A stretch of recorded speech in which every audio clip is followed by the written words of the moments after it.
오늘이 벌써 5월 중순입니다. 지역마다 차이가 있지만 5월 중순 지나면 우리 같으면 아무리 늦어도 5월 안에는 신초 관리를 해야 합니다. 안 한다면 내내 사과 제대로 달리지 않습니다. 5월에 올라오는 신초를 1차 순 관리를 하고 나면 다시 나오는 것이 2차 순입니다. 1차 순 관리 목적이 바로 내내 열릴 사과 꽃눈 만들기 위한 작업이니까요. 어느 과수라도 올여름까지 새순을 정리하여 꽃눈을 만들어야 하지만 사과나무 꽃눈 만드는 게 제일 어렵습니다. 지금 신초 관리하여 여름에 꽃눈 오게 하는 것이 사과 농사의 반 이상입니다. 좋은 꽃눈 오게 하여 내년에 우량과일 달려면 바로 지금 1차로 올라오는 신초를 제대로 관리해야 합니다. 따라서 많은 곳에서 신초 관리에 대한 영상을 많이 올리고 있지만 전문가야 안 봐도 잘 알겠지만 초보는 이해하기가 어려울 겁니다. 초보일수록 왜 그렇게 하는가를 알고 봐야 이해가 쉬운데, 그래서 손바닥 농장에서는 왜 그렇게 해야 하는지를 얘기하면서 진행하겠습니다. 또 왜 그렇게 해야 할지는 신초의 성질에 달려 있으므로 그 성질을 아는 것이 중요하겠죠. 이 시기에 사과나무에 달려있는 것은 여기 보이는 것처럼 열매와 다음 그 열매를 둘러싸고 있는 순수한 잎, 즉 과촉엽이 있습니다. 그 외에는 바로 새순이죠. 이 새순, 즉 신초는 가지 여기저기 무수히 붙어있고 붙어있는 위치에 따라 그 성질이 다릅니다. 붙어있는 위치별 그 신초의 성질을 알면 그 성질에 따라 관리를 해주면 되겠죠. 신초가 어지러이 나 있으면 일단 분류를 하는 것이 좋겠죠. 그 신초 일단 두 가지로 분류할 수 있습니다. 바로 일반 신초와 과대지입니다. 일반적으로 부르는 신초는 작년의 가지 여기저기에 마구 붙어 있는데, 과대지는 열매, 즉 과일 옆에 앞에 말한 과촉엽 부분에 난 신초를 말합니다. 동시에 올라온 신초여도 과대지는 힘차게 자라지 않습니다. 왜냐? 각자 신초의 잎에서 광합성을 하지만 일반 신초는 제가 먹고 자라지만 과대지는 자신보다 옆 과일에 양분을 보내주기 때문입니다. 사과 하나가 굵는 데는 잎이 60여 장이 필요하다고 합니다. 그러니 여기 과촉엽과 과대지에 달린 잎으로는 부족합니다. 그때는 이웃에 있는 잎에서 보충합니다.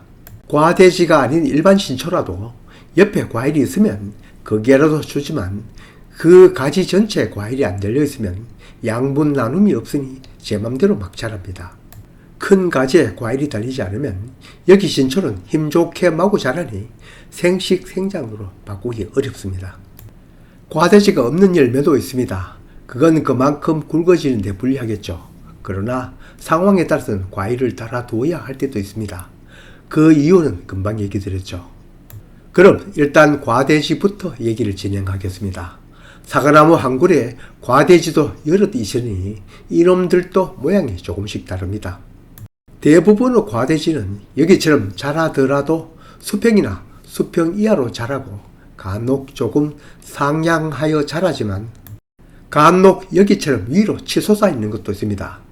이놈들은 광합성하여 과일에 보태어주지 않고 재만 자라는 놈입니다. 농부는 과일이 1순위이고 나무는 자람이 1순위입니다. 추를 달아 눕히면 자신만 자라던 영양생장에서 과일을 키우는 생식생장으로 되돌려집니다. 이건 과대지가 둘입니다. 아래 작게 자라는 것은 진짜 과대지고 여기 잡고 있는 놈은 가짜 과대지, 즉 도장성 과대지입니다. 이 둘을 그대로 두면 신초가 자라는데 양분을 다 소모합니다. 따라서 도장성 과대지는 눕히거나 적심합니다. 적심이란 여기처럼 신초 끝을 두석 장 달아 살짝 잘라주는 것인데, 이미 신초가 많이 자랐으면 여러 장을 붙여 한가운데를 자르는 경우도 있겠죠. 이것도 적심입니다.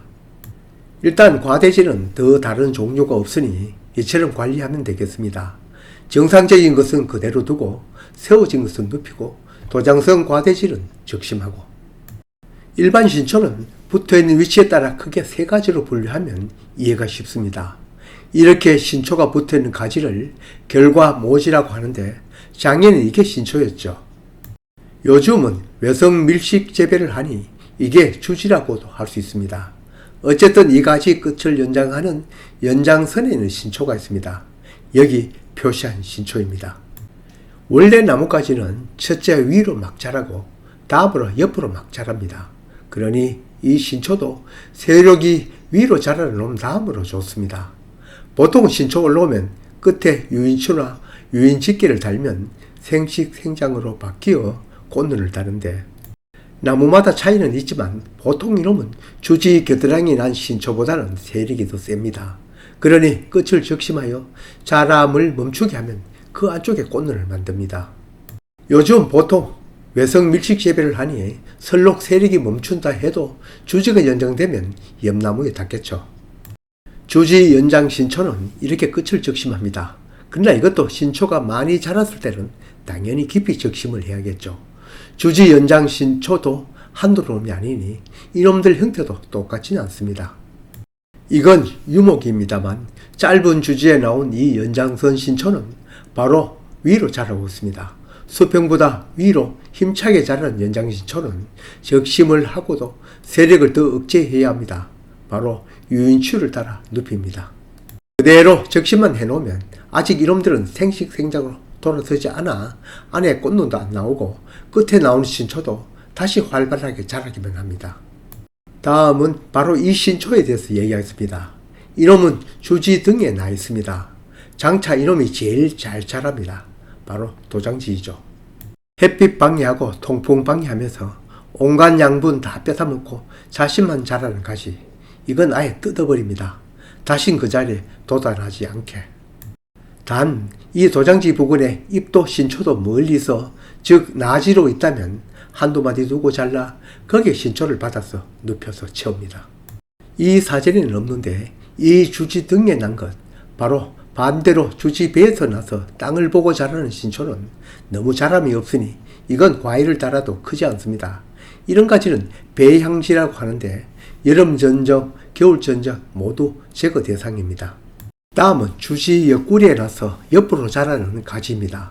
어느 과수나 여기처럼 옆구리에서 나와 옆으로 자라는 측지에 제일 좋은 과일이 열립니다. 측지 중에 자람이 적어 한 뼘도 안 되는 단과지에 제일 좋은 과일이 달립니다. 농부가 제일 좋아하는 신초이죠. 지금은 초기이니 짧게 보이지만 앞으로는 조금 더 자라겠죠. 옆구리에 난 측지라도 여기 요놈은 자람이 왕성하네요. 이런 놈은 그대로 두면 계속 자랍니다. 이걸 좋은 결과지로 만들려면 유인치나 집게로 하향 유인합니다. 세력이 왕성한 나무는 옆구리에 난 측지라도 유인을 하였더라도 자람이 좋으면 반발하여 꽃눈을 달지 않습니다. 그러니 적심만 잘한다고 끝이 아닙니다. 나무의 세력 균형도 함께 중요합니다. 이제 남은 것은 바로 이런 신초입니다. 지금 생긴 것은 가운데 열매만 달리면 과총엽처럼 가지는 찰딱 붙어 있으면서 사방으로 잎이 퍼져 있습니다. 여름 지나고 가을 지날 때까지 이 모양 그대로 있으면 이걸 화속 모양이라고 화속산 꽃눈, 화속산 결과지라고 하는데 여기에도 그래도 괜찮은 과일 달립니다. 이런 가지는 세우지만 않고 그대로 두면 됩니다. 앞에 언급한 정상과대지는 그대로 두어도 꽃눈이 옵니다. 그러니 내년 결과지가 되는데 이 결과지는 최상급은 아닙니다. 양분 통로가 자꾸 멀어지기 때문입니다. 지금까지 나무에 난 신초는 다 분류 정리하여 그 성질에 따라 관리 방법을 얘기 드렸습니다. 때로는 상황에 따라 달리 대처해야 할 경우도 있습니다.